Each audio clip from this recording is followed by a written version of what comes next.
I only know one identity. I've only been a Malaysian. My father was an Indian citizen, so he was legitimately Indian. I'm Malaysian.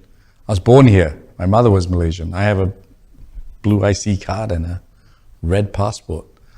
And, I went to school early, and when everyone said, "Where did you come from?" I didn't say I'm an Indian from Malaysia. It's only in Malaysia that race becomes something. But we were Malaysian first. And many people thought I was crazy to come back to Malaysia, because Malaysians were leaving Malaysia. It's home. And you could say England was my home as well, because I probably spent more time at that time in England than here. I didn't speak Malay. I'm Malaysian. I came back not for AirAsia. I came back to work in the music industry. And the first thing I said to my bosses was, there's no Malaysian music. We're selling Madonna and Phil Collins and Led Zepp. And they said, who's interested? I said, we want to touch our stars and we've got talent. Give me a budget. And we built best roster in Malaysia, along with BMG. So from the very beginning, when I came back to Malaysia, I wanted Malaysian music. And it was my dream. And I met Roslan Aziz, and the greatest producer Malaysia's produced. I was part of what I think is really the only Malaysian music. So I came back, it sounds like a Miss World answer, but I came back because I thought I could make a difference in the music industry. And it was home, AirAsia. We just think we're Malaysian. I don't look at what color they are, what race they are, what, sex they are. We've done more for women than anyone. We were the first to have female pilots. We have the highest proportion of management executives. So we believe in diversity, not just race, religion, culture, but neurodiversity. We must be, as a leading organization, to support kids with Down syndrome and youth diversity. There are talented people who, just because they're young, are not taken seriously. Or old age diversity. Just because they're old age, they have to retire. Why? AirAsia was the first airline to say female cabin crew didn't have to retire at 45, which other airlines in ASEAN do. We have ignored that there is a difference in any human being. And we just look at it as, can you make a difference to our organization?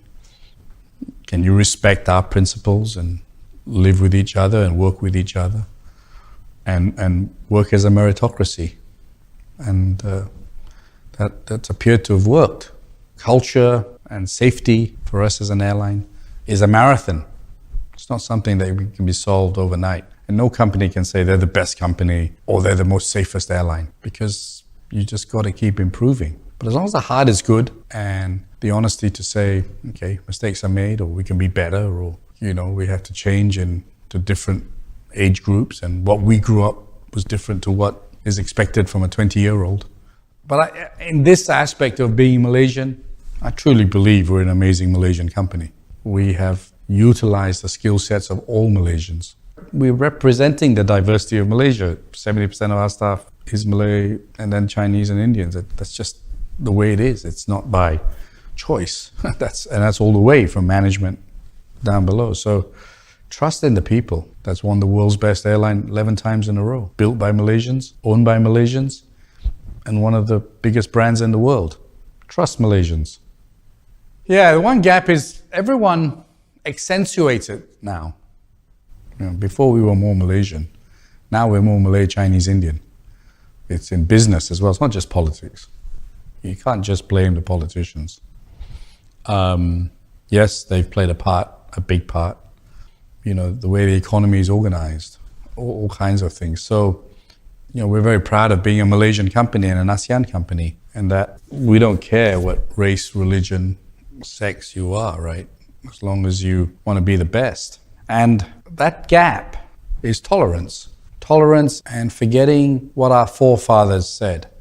Our forefathers left us with a fantastic constitution. Our forefathers left us with Rukun Negara. Everyone should study that again, because they were smart. People talk about the great American Constitution and how smart they were in the 1700s. We have as good a constitution and as good a Rukun Negara.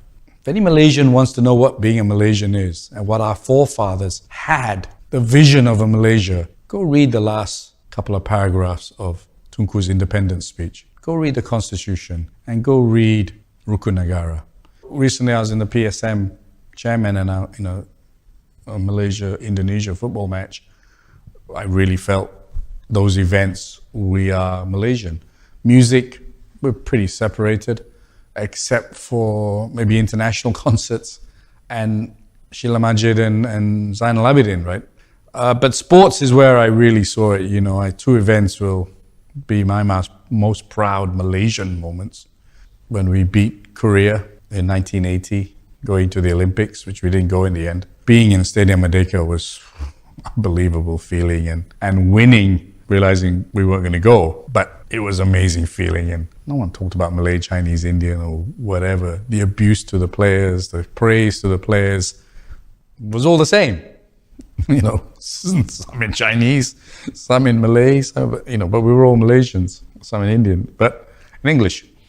And Thomas Cup, just talking about it, but it's the last ticket. I persuaded my ex-wife to come in. She's from Iran. She said, wow, this atmosphere is something else. It's amazing to be Malaysian.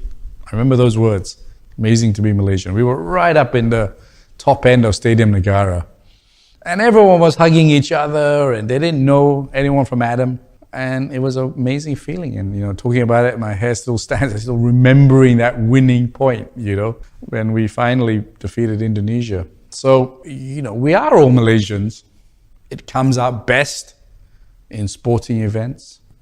Look, no country is perfect, but I feel we blame people without really looking deeply in ourselves. Yeah, we can moan, but God, we're lucky to be alive with COVID and things. It's a victory to be alive. And everyone criticizes government and politicians and whatever, right? But every person can make a difference to this country. And it's up to you. You have a vote, you have a job, you have a life. Make that life count. Make that life count as a Malaysian. It's a victory to come out of COVID and still have your business. Go and build it. It's like coming out of World War II. Those are amazing stories of rebuilding Germany. This is a great time to reset. And we can't reset politics or reset government. We can reset yourselves and say, I'm going to make a difference. So if you're truly Malaysian, make a difference. Be positive. The obstacles in front of me are massive, and there are others that come along, right? But I'm going to give up because I've got thousands of jobs to protect, and I think we've got a great brand. So, if I have to cycle every day to deliver food, I'll do it. If I have to be the laughing stock of all these young tech guys, it's okay, because I'm going to give it my best shot. If I fail, I fail, but I'm going to try. Be a cool country. Make that difference, make that change if you're not happy. It's up to you. Be proactive, be positive, be happy, and enjoy life. You're lucky to be alive.